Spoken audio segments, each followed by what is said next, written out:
शब्द की शक्तियों का उल्लेख कीजिए। अभिधा, लक्षणा, व्यंजना। शब्द की शक्तियाँ अभिधा, लक्षणा व व्यंजना का उल्लेख कीजिए। शब्द की 3 शक्तियाँ हैं, अभिधा, लक्षणा और व्यंजना।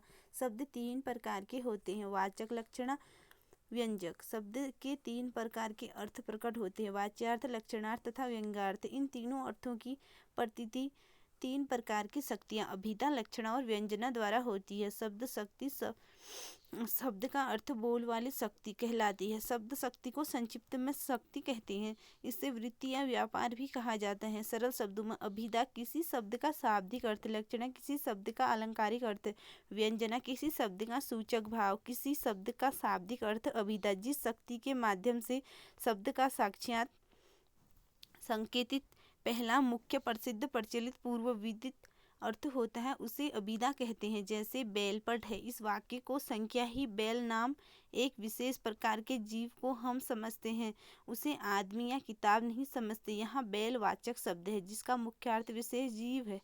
प्रथा, कोश, व्याकरण आदि से इसका अर्थ पूर्व विदित पहले से आसान है, यानी शब्द और उसके अर्थ के बीच किसी प्रकार की बाधा नहीं है। उदाहरण, निराला की वह तोड़ती पत्थर कविता की शुरुआत की ये पंक्तियाँ अभिधा के प्रयोग का उदाहरण प्रस्तुत करती हैं। उसने तोड़ा पत्थर, मैंने उसे इलाहाबाद के पथ पर देखा। इन नामों में कवि शब्दों से सीधे सीधे जो अर्थ प्रकट करता है, रूढ़ शब्द जैसे कृष्ण, यौगिक शब्द जैसे मदरसा एवं योग रूढ़ शब्द जैसे जलज। लक्षणा शब्द का अलंकारिक अर्थ अभिधा के असमर्थ हो जाने पर जिस शक्ति के माध्यम से शब्द का अर्थ प्रभाव हो उसे लक्षणा कहते हैं। लक्षणा की शर्त, लक्षण के 3 शर्तें हैं। मुख्यार्थ में बाधा, इसमें मुख्य अर्थ का अभिधेय अर्थ लागू नहीं होता है, वह आसान हो जाता है। मुख्यार्थ एवं लक्ष्यार्थ में संबंध, जब मुख्य अर्थ बाधित हो जाता है पर यह दूसरा अर्थ अनिवार्य रूप से मुख्य अर्थ से संबंधित होता है। रूढ़ि या प्रयोजन, मुख्य अर्थ को छोड़कर उसके दूसरे अर्थ को अपनाने के पीछे या तो कोई रूढ़ि होती है। व्यंजना किसी शब्द का सूचक भाव, अभिधा लक्षणा के असमर्थ हो जाने पर जिस शक्ति के माध्यम से शब्द का अर्थ बोध होता है उसे व्यंजना कहते हैं। व्यंजना किसी शब्द का सूचक भाव, अभिधा लक्षणा के असमर्थ हो जाने पर जिस शक्ति के माध्यम से शब्द का अर्थ बोध होता है।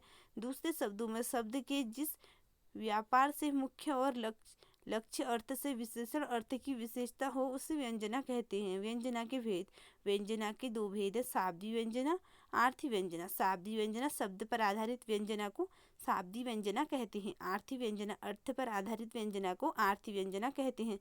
इसी प्रकार हम कह सकते हैं कि ये शब्द की 3 शक्तियाँ हैं, अभिधा, लक्षणा और व्यंजना।